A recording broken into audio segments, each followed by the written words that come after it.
This is not something I should be enhancing. Okay. Um, the question is, did that go where it was supposed to go?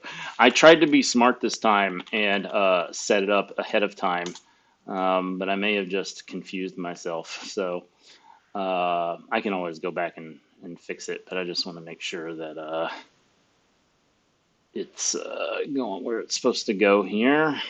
Um, Well, I wore the Kentucky blue. yeah, that was not coordinated. Just for um, yeah, the I'm getting ready after this to go out on a bike ride. We were just talking about how cold it is, but don't need to get into that. But I've got like all black on. I was like, this is kind of weird. So let me throw on a sweatshirt so it looks a little less weird. All right, we are somewhere after this to There we go go. out. Okay, it did what I wanted it to do. It just didn't. I was expecting it to say, "Hey, you're now on this stream," but it didn't. It didn't tell me that. So, um, well, this is the first episode. That's why I don't know what the hell's going on. Uh, so this is the Jibber Jabber Jambalaya. So basically, the idea with the Jibber Jabber is there's going to be a lot of talking on these episodes. That was kind of the thing, and I kind of just I don't know. I like the way that it rolls off the tongue. Like I'm gonna be saying it every episode. It might be some as well be something that I want to say. So the jambalaya thing. I just Now, was it jambalaya or jambalaya? so that's a thing. So I mean, like people don't say jambalaya, but I came up with the name, and then I was like, wait a second. Like this is a music show. Like we should jam. So I don't really know how that's gonna go. I've got some guys in April that are coming on that they do a lot of live performances. And they do a lot of live performances really drunk. So, and they're probably going to Mm. be on the show drunk because it's going to be like midnight in Japan. So, we'll see what happens with that. But that's cheese and Potsy for people that are familiar with them. So, they're wild and crazy guys. So that could be a fun show. But David Rovix is set to come on in June, and he's a folk musician who's he does a lot of live performances. So I think there's definitely some opportunities for that sorts of thing. And while we're talking about that, I do not have guests lined up for March and May just yet. So if anybody is interested in coming on, leave a note in the comments, send me an email, doug@blocksonic.com, and we'll try to get that going. I'd like to get people that are not from North America. I mean, Cheese and Potsy, yeah, they live in Japan, but they're basically from Vancouver. So, and like we got 3 guests from North America. And yeah, so definitely, we'll see what if you're worried about your English, don't be because I don't speak anything else. I mean, like I've got like two hablas español, and like after that, my Spanish is pretty much like borderline non-existent as far as speaking it. So, yeah. Uh, Jessica, thank you for coming and being the guinea pig. Uh, actually, you and I scheduled this back when I was doing the pilot shows. Like I did a series where we were trying to figure out what this show was going to be, and Mhm. basically people were like, why don't you just keep doing that?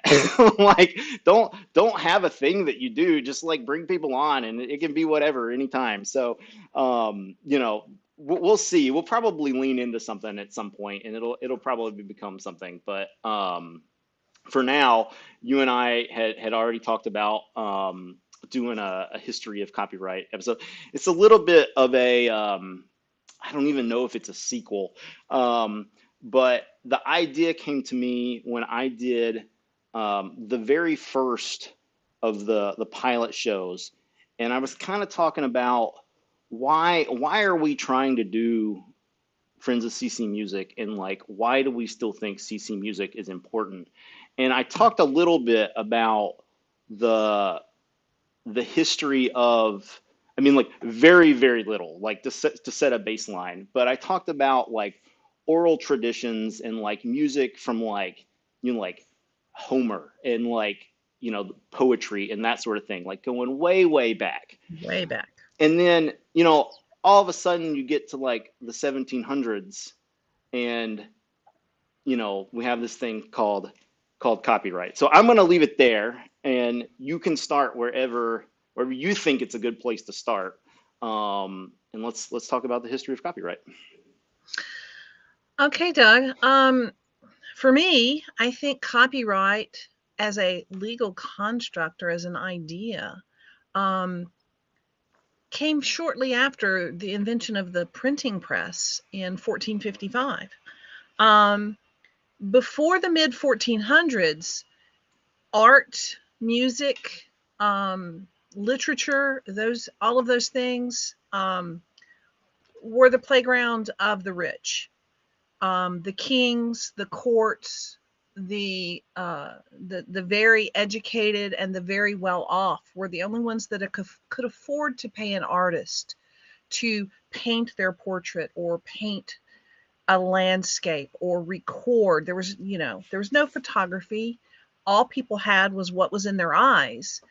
And so you had to be very rich to be able to afford to have art or to have access to books. Very few people read.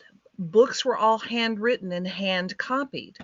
Um, and so the invention of the printing press in 1455 absolutely began, to me, the revolution of art and the ability for common people to actually have access um, to books and to learn how to read. And by the 1550s, Queen Mary gave control of all printing presses to a guild, which most arts and crafts and things that were made in this time were controlled by guilds. And so copyright evolved alongside the evolution of patents, which were also granted by the Queen in England and controlled by guilds. And so the Stationers Company was the first guild that controlled who had who had access to a printing press, and they began licensing what people could print. Another 100 years passed before we got in England a licensing act, and that was in the 1660s. And they started over controlling, and as people gained more access, there was more pushback and more common law contests to this. So it began uh, crowding the courts Yeah, in England. let me stop you right there, because we're probably going to have a lot of people who don't know what common law means. So, common law is there's a lot that could be said about that, but basically it's judge law. So you did say Yes. through the courts, so that's what we're Yeah. talking about here. So rather than where we're going, we're going to start talking about a statute, and then we also have maybe what some of these other things. Maybe you could like giving it to the guild or something. Maybe that is sort of like an executive order. Yeah, Eh, yeah, very similar. It's England at this time was a monarchy, and the king or queen controlled a lot of things, and it was left to the courts, to the county judges, to the parish judges, to across the land, to interpret and settle disputes that arose under the king's edicts. But it really was king-made law, and a single person deciding things, and then courts would attempt to settle disputes.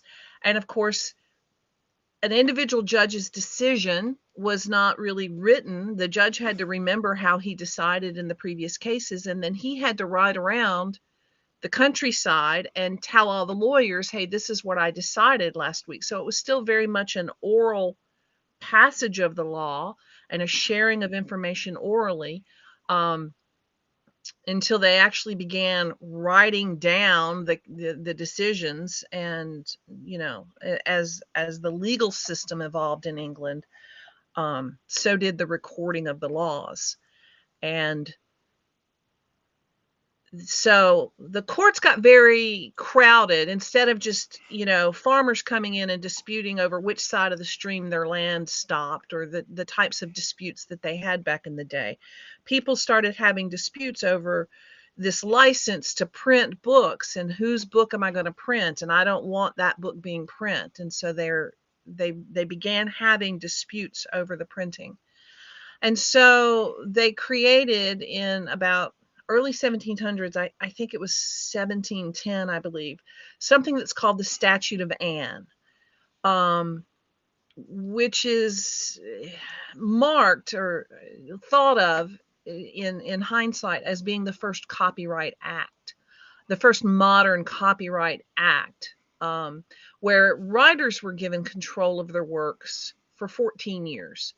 And the individual writer could decide whether or not it was printed, and who could print it, and what happened to it. So that was kind of a giant turning point in the history of copyright. And again, at this point in time, it's it's solely around the printing press and the written word.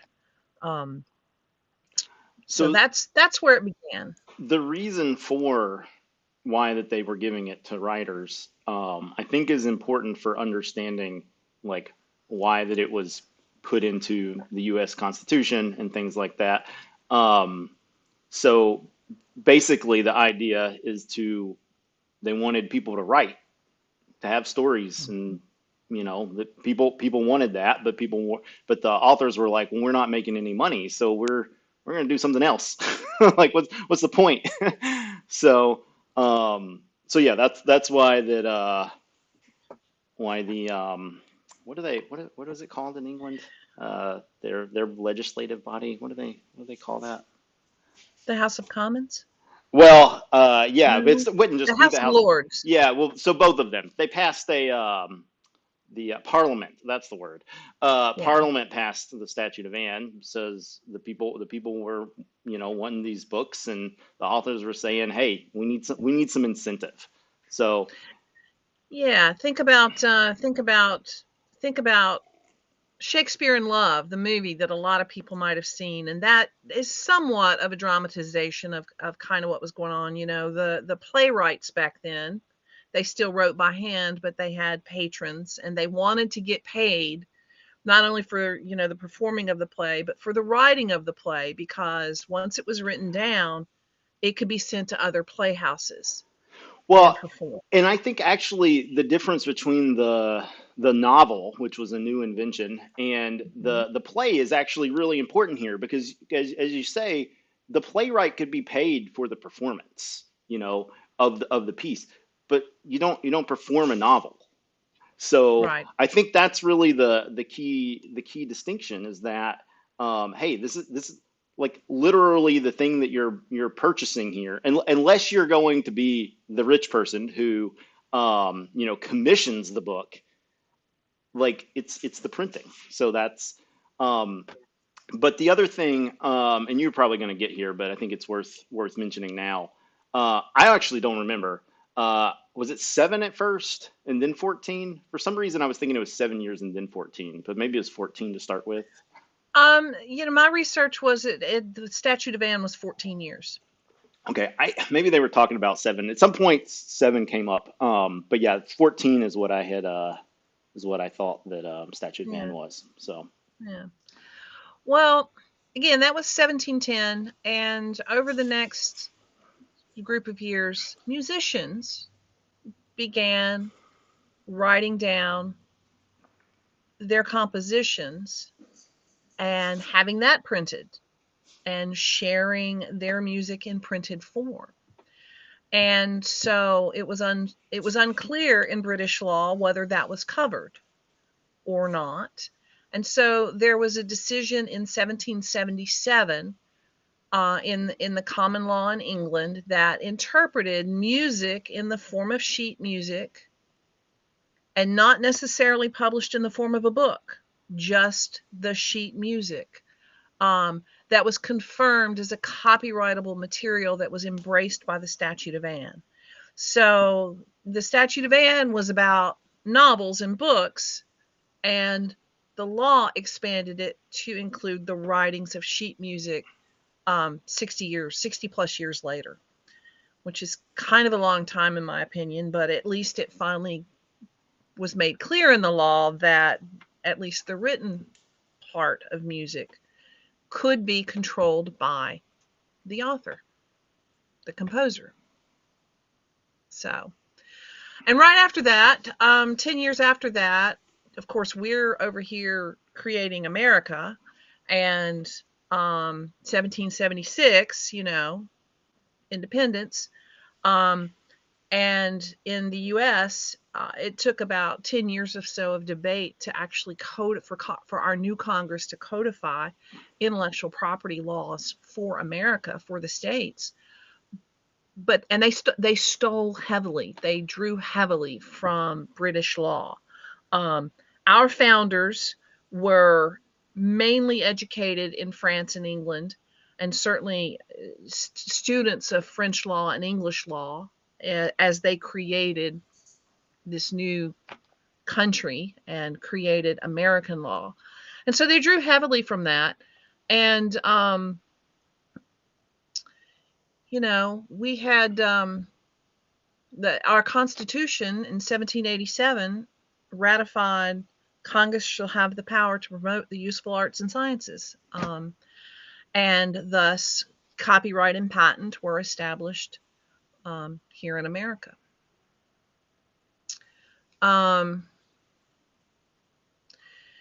It was the French who, in 1790, the French are the ones that extended their version of copyright protection with respect to music to prohibit public performances of music without compensation to the composer.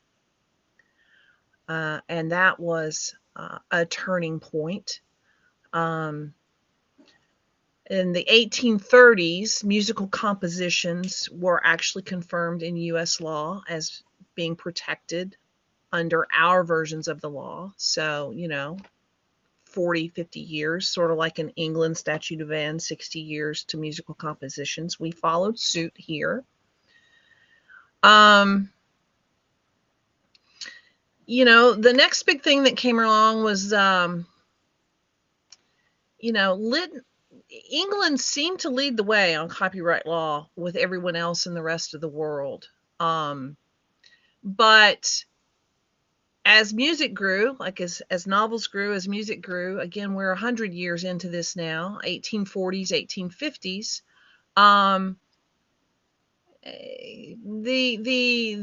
The composers began saying, "Hey, wait, we're worried about our works being performed in other countries. It's not just as travel was more enabled, as passenger ships came along, guys in England were like, hey, they're performing my music in France and I'm not being compensated for it. And so that began cross-border conversations. And that resulted in the 1880s in the Paris Convention for the Protection of Industrial Properties, which is kind of a patent treaty of recognition of each other's rights and cross-border remedies. And that was followed in 10 years by the Berne Convention for the protection of literary and artistic works. So that was a big, many countries got together and all agreed to kind of respect each other's residents' copyright rights in their own countries. And that provided for, let's see, what have I got? It actually gave the Berne Convention, they negotiated some clear definitions and some more expansions. It said novels, short stories, poems and plays, songs, operas, musicals, sonatas, symphonies, drawings, paintings, sculptures, and architectural works. And so artists, the type of works that were protected greatly expanded, and certainly in a lot of countries that were parties to the Berne Convention that did not have well-developed bodies of copyright law, they were happy to adopt this set of laws to encourage art to be developed in their own countries and shared freely among the world with, and the artists then had some reason to believe they would be able to control the distribution of their works, um, at least for a certain period of time. The Berne, let's see, what have I got on that?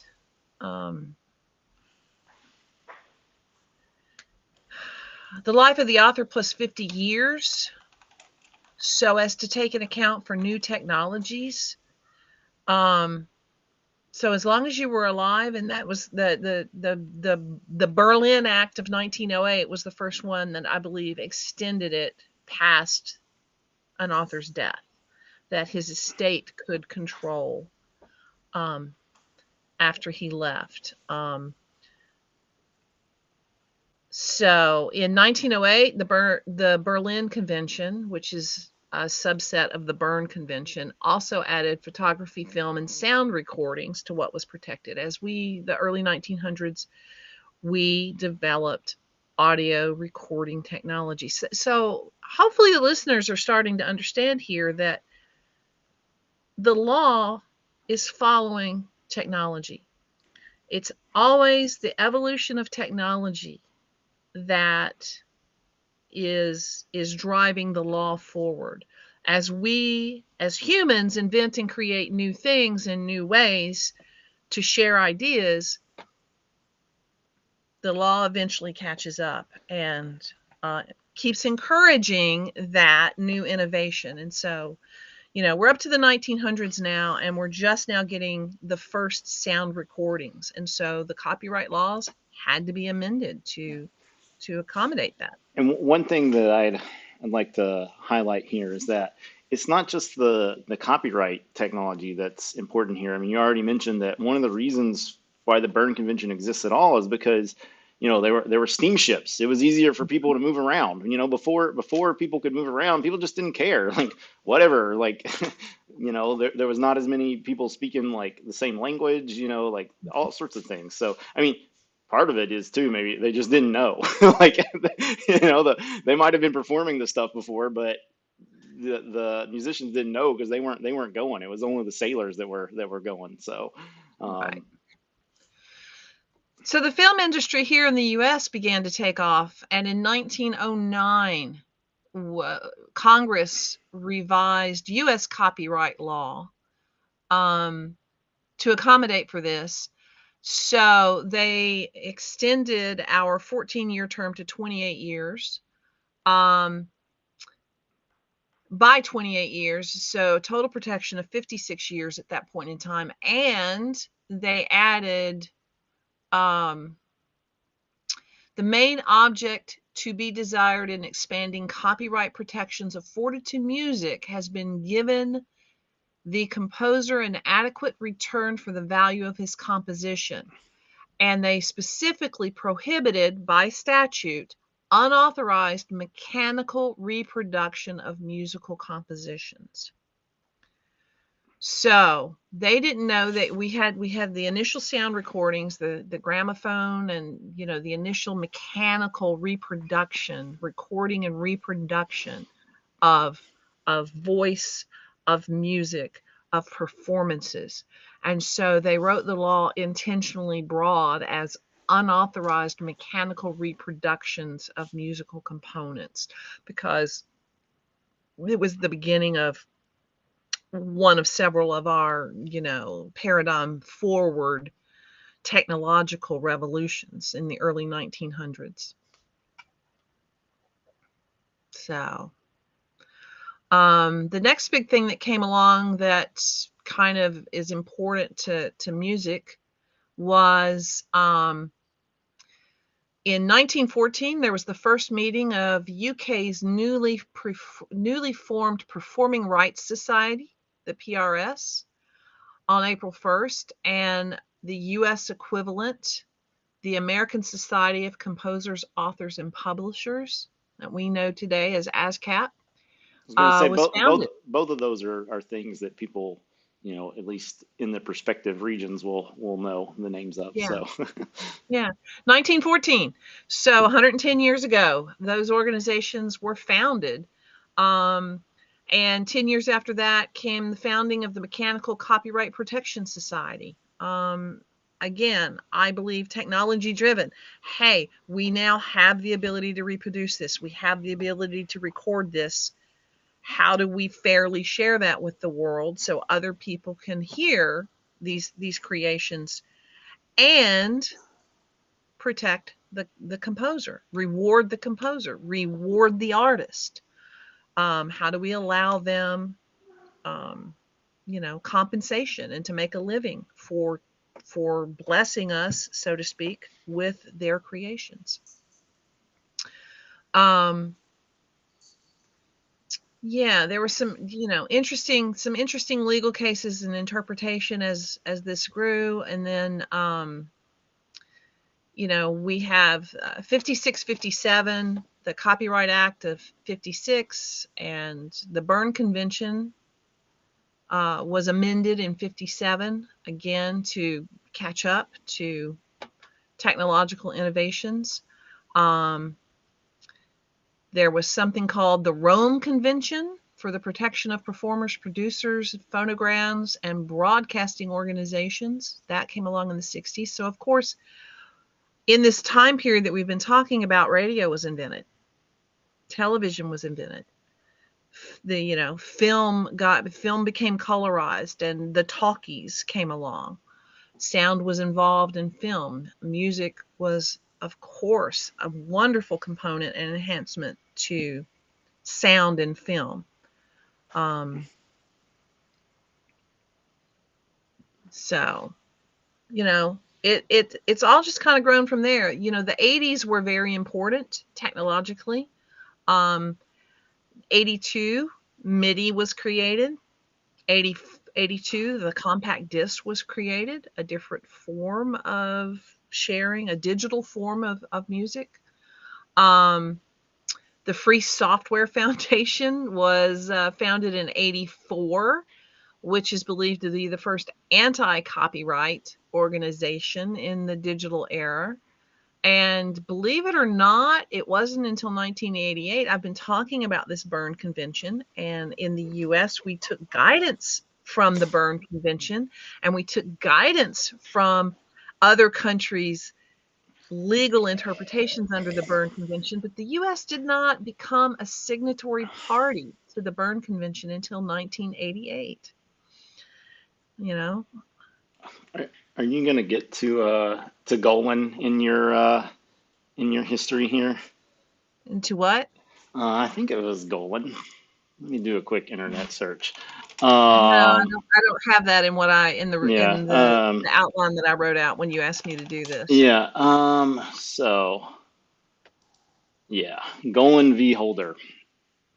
Uh, Mhm. this is a good time to mention this because, yeah, we signed up for the Berne Convention in 1988, but we didn't really do Berne until 2012. So January 18th is when Golan v. Holder was decided. So uh, that Well, is probably a lot of detail in that we don't need to get into here. But if people are interested in sort of digging into that, yeah, the U.S.'s ascension to the Berne Convention is an interesting piece of treaty law. So, yeah, yeah. Ever since our copyright and a whole lot of this technology that I'm discussing was invented by the U.S. Um, we've kind of I think viewed ourselves as the leaders of the world. in this area, in this law, and in this enforcement. That may or may not be true because there are kind of fundamental differences between economic rights versus moral rights. Yeah, and Um, this is another one of those things that, again, I don't want to get into details here because we'd be here for like 5 hours. But one of the really interesting things about, and this is actually still true, Golan v. Holder didn't really change the underlying principles, but a lot of what other countries view as part of copyright, like the moral rights that sort of fit in the copyright area of law. We in the U.S. put that under trademark. So there was a lot of discussion about how the U.S. didn't protect certain pieces of burn, and we're not compliant and all that. And the U.S. has always been, yeah, we do. We just don't do it under copyright. We do it under trademark, which I think is correct. I think that's the correct way of reading it, our trademark law, but it's different. So you can't just look at the copyright statute and find that stuff. So we should move on because again we'll be here for 5 hours if we yeah. Well, I mean, basically, that's kind of there's not a lot that's happened in the last 20 years in terms of the specific. Well, the other big thing is not copyright law per se. It's the Digital Millennium Copyright Act, yeah. which is not. It's not copyright law. It's another statute that involves whether or not the internet, the internet, of course, new technology came along, and so the DMCA is has had a big influence over music and Napster, and Right. um file sharing, and who's responsible for um is that or is that not copyright violation? And of course, now modernly, we have the whole question about artificial intelligence, and can AI be an inventor on the patent side, and can AI be an author, and can AI obtain its own copyright protections? And just for this audience, let me just back up a little bit with a general thing. Is the way it works in the US and in most of the world is the copyright arises at the fixation of the creative body to a substrate, and it arises by law. You don't have to do anything. You don't have to register for a copyright. You get copyright by law. You have the right to control the future copying of your works. Copyright is actually a body of rights that's that tells you, as the creator, you have the right to control you know its future. If you register your copyright, you gain certain benefits should you seek to stop someone from copying. But generally, copyright arises as a body of law. You don't have to write copyright on it. It is yours. Um, that's what a copyright actually is. It's a right that's given by statute to creators. So Um, what you're saying right now is why us joining the Berne Convention is really important to this whole thing, because that was not the case in the US until we acceded to the Berne Convention. So yeah, all these old things about like people mailing, like themselves what they created, that to get like a date and stuff, that was yeah. all the old US system. You don't have to Old do any. U.S. system. So it hasn't been that way for like, we're going to test my math skills now, like 35 years. Yeah, 30, 36, 37 years. 88. Yeah. Yeah. So, and I don't know if when we signed, if that's when it went into effect either. I think there might have been some delay between signing and actually enforcing, but details we don't need to get into here. Uh, that's Yeah. that's usually pretty common for a law to be signed, and then we're going to start implementing Yeah. this in whenever. But Well, another way to I think perhaps mm, illustrate the threshold that we're facing now goes back to the fact that when we started with these laws, and again, both in terms of patent rights and copyright rights, um, it was at a time when anything that moved, whether it was something that you made, a new wood plane or a new tool or a typewriter or anything that was manufactured, or a symphony that was written in sheet music, if it moved, it crossed a border and it was subject to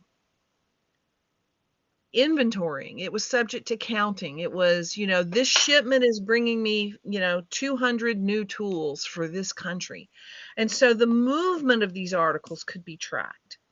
And now here we are 400 years later, and we live in the digital age, and electrons don't respect borders.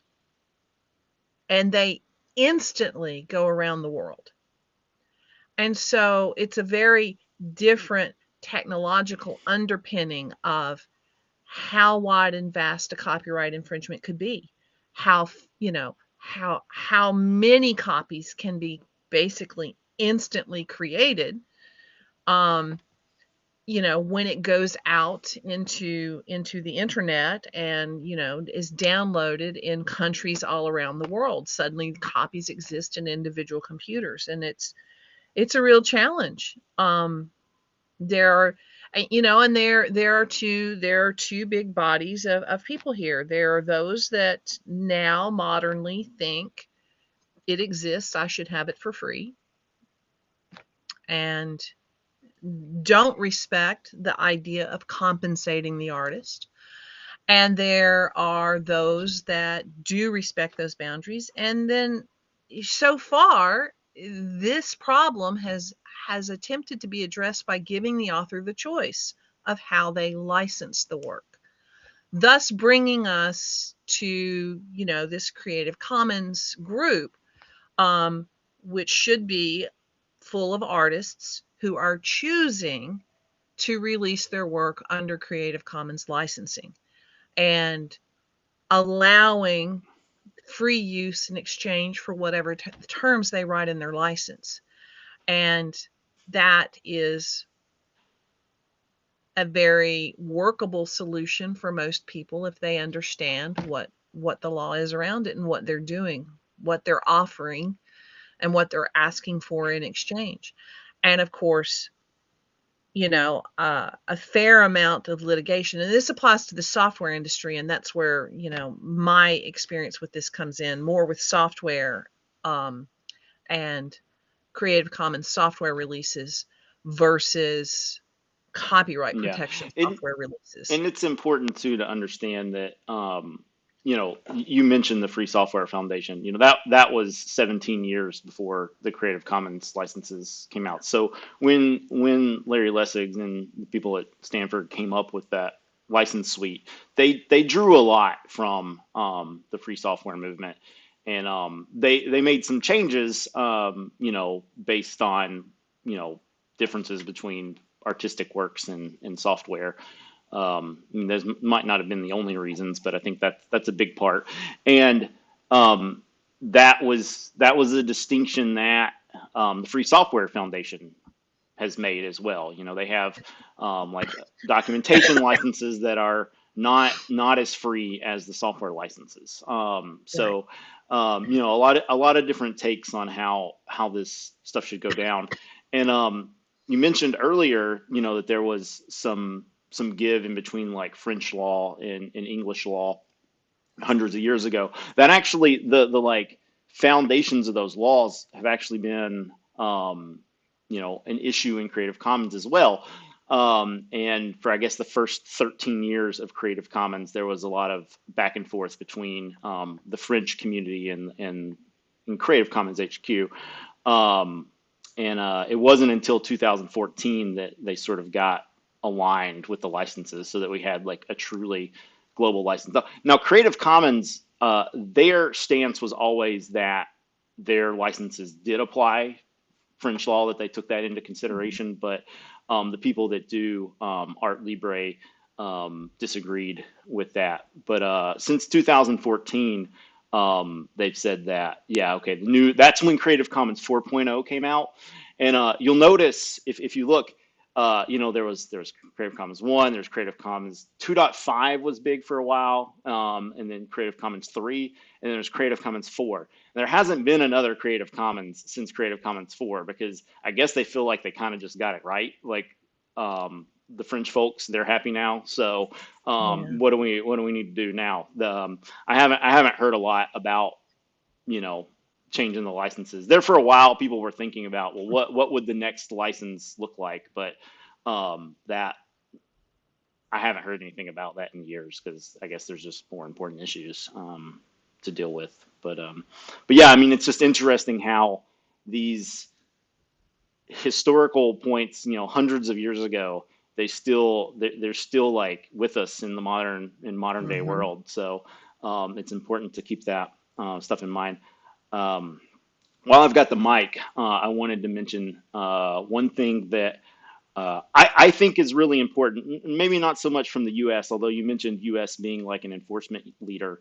Um, one thing that happened is that the WTO incorporated some of burn. I feel like this is unnecessarily complicated. Why not just incorporate all of it? But whatever.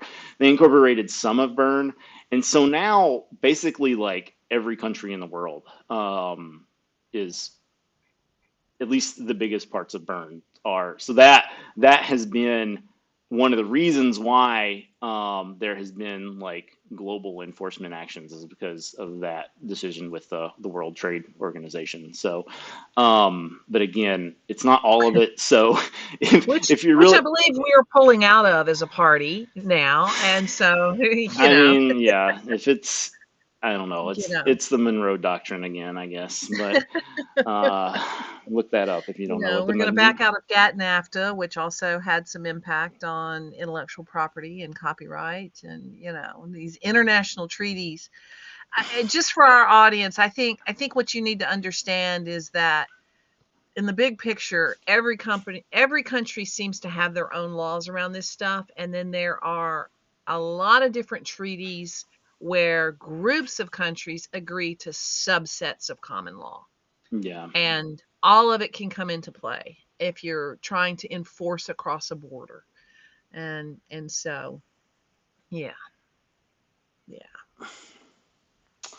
And like I said, there are, I can give my own family as an example.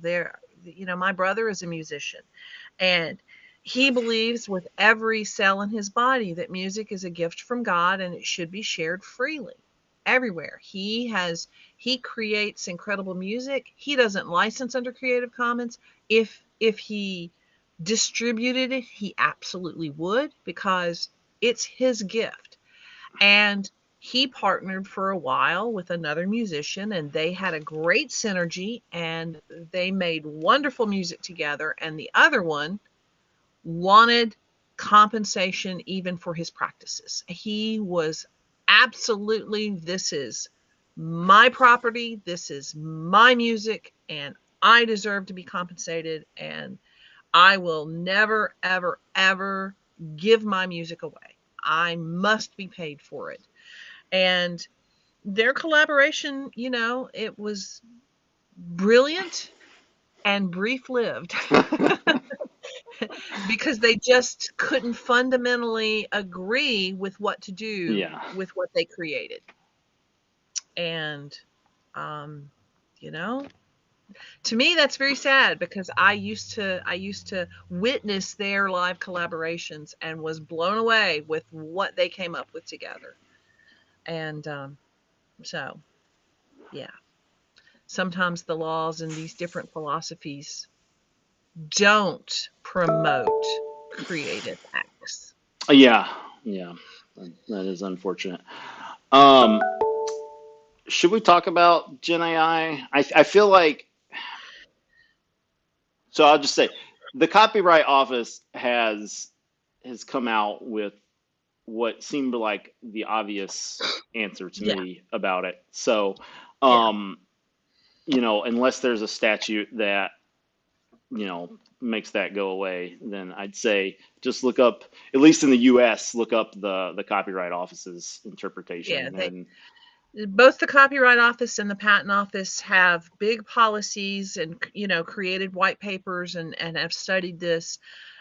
They both come down very clear on the line that generative AI cannot be an inventor, cannot be an author. That our laws require that to be a human. And so there's great debate about a human's use of these as a tool, generative AI as a tool, similar to an artist's use of a paintbrush as a tool. Um, and the amount of contribution and there are two big issues. One, what I'm talking about, the authorship. Can we award copyright protection to a software for creating things? And two, the training of the software and whether or not it is a copyright infringement or a fair use to train this software on other artists' styles.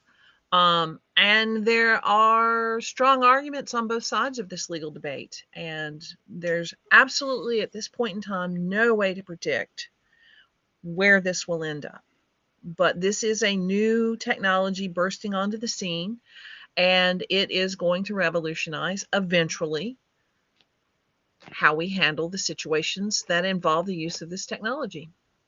Right now, it's the Wild West.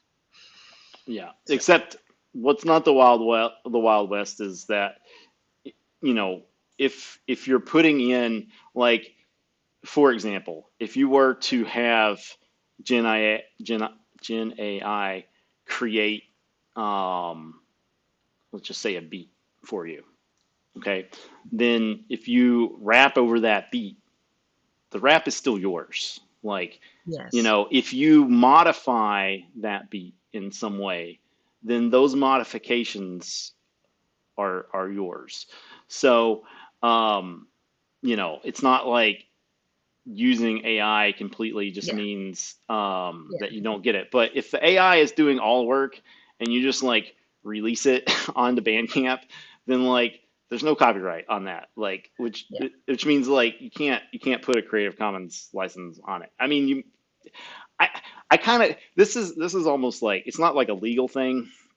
And Nick and I actually talked about this back when we were doing the Lawcast.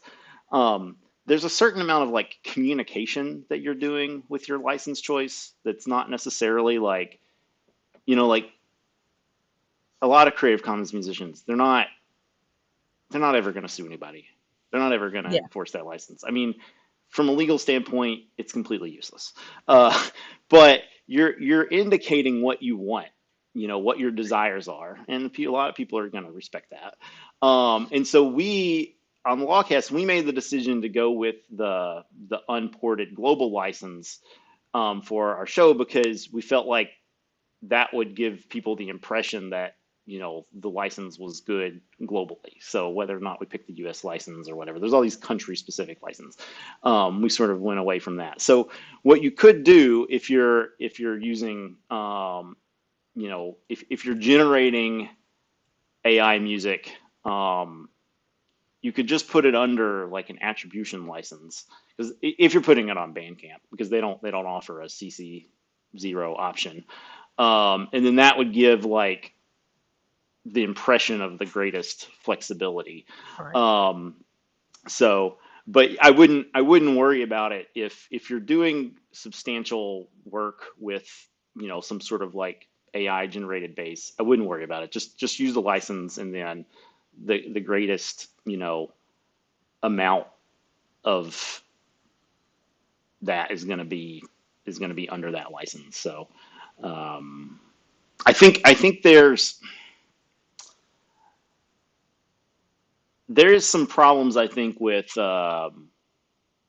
like proving this kind of stuff, which is like another topic on its own. Um, like I mean, but fundamentally, that's no different than like all these cases where people are, like with the blurred lines case, I think is Hmm. was a big one. It's like okay, it sounds similar, but like doesn't necessarily mean it was copied. I think in that case they did say it was copied, but um yeah, It's becoming more and more difficult to provide evidence in a court of direct copying, yeah, and as we are more digital, then there is a thumbprint record of whether it was literally copied or whether it was independently generated and yeah, just sounds close. right. My point is that judges and ultimately juries have been making these determinations for years, and it's really nothing. That piece of it is not new. So I think, oh yeah, you got to figure out if it's human or not human. Yeah, that's the type of question that people have been answering for years. So when that case inevitably goes before a jury, then they will make a determination. So um, yeah. Yeah. And it will Yeah. happen. Somebody with enough money will take something like that to court, and we'll get some damages. How scared of these sorts of things do people need to be, sort of thing. But um, you know, to me, I'm just like the copyright statute is pretty brutal as far as damages. So yeah, I'd say follow licenses. Yeah, yeah, if you do literally copy and you are brought to court and, they have the evidence that you literally directly copied, it's, um, it's some punishment. It's a Yeah, deterrent. It's absolutely a deterrent. I think And they're for like in the late 90s, early 2000s. There was a lot of talk about like copyright damages and stuff like that, and then people just seem to kind of forget about it. But there were cases last year where people on TikTok were getting like hundreds of thousands of dollars, in copyright damages. So it's still out there, didn't go yeah. away. So Yeah, and of course we've got all the new under the DMCA. There's all these right, takedowns and yeah, these. You can have an AI adjudicate whether you copied or not. yeah. And just the Amazon takedowns and the YouTube takedown Right. Yeah, procedures. and I think that's why a lot of people have sort of like forgotten about how like grotesque the copyright statute is as far as damages. I mean, like, you know, it's just insane. And like, because if you put something on YouTube, YouTube's just going to take it down. There's no damages. Like, Yeah. Well, I mean, my personal problem with that is the fact that we now have companies adjudicating laws yeah, of the US, private corporate entities adjudicating, interpreting copyright law, intellectual property law, patent law. And, okay. that is exclusive, should be exclusively the role of our courts. And I don't like that. So I'm gonna say right. I think we're gonna end it there, and I'll say anybody who's made it this far, if that is a topic, because that is Yeah, definitely another show. If that is a topic that you would yeah. like to us to go on about, do leave a note in Takedown notices. yeah, Yeah. um, and like the public private situation just in Yeah. general, because again, like the whole legal thing was sort of not the direction that I was planning for the series to go. But it is something we could do more often than not. I mean, and again, I don't have like a schedule for how we're gonna do things, but like I can always bring Jessica back if people want that. So um, Yeah, because we haven't hit on fair use and what that is and what you can and can't yeah, do under there's fair use, and there's a whole nother legal caveat. yeah. And I mean, there's a reason why that like, copyright is a single course in law school, and all these different pieces of copyright can be their own courses as well. Obviously like treaty law is its own thing. Like there's all sorts of stuff to go into.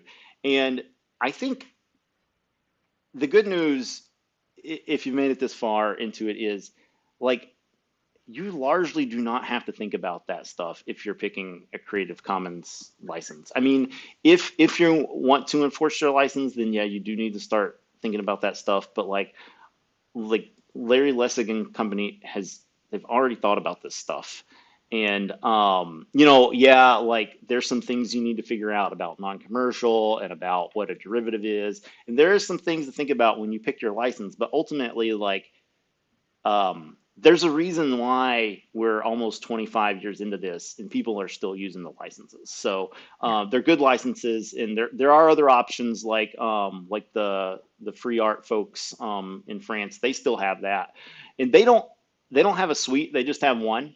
So in that's it's similar to the CC BY-SA, but if you like the way they present things better than Creative Commons, then you can certainly go with that as an option. Um, but yeah, so again, other than I've got Potsy, Cheese and Potsy, and I've got David on in June. The schedule's open, so I'm happy to take this in whatever direction people want to take it in. So, Jessica, thank you so much for stopping by. I am going to press the stop stream button, and before I Thanks for do, having me, yeah, Doug. I was going to say if there's anything else you wanted to say before that, then now's the time. I'm just going to say my last name is Harrison. I'm an intellectual property attorney, and you can contact Doug, and he can put you in contact with me. I love educating artists about these issues. So, Excellent. And we'll have any sort of if you want to have contact information or like a link to the firm or anything in the show notes, I can put that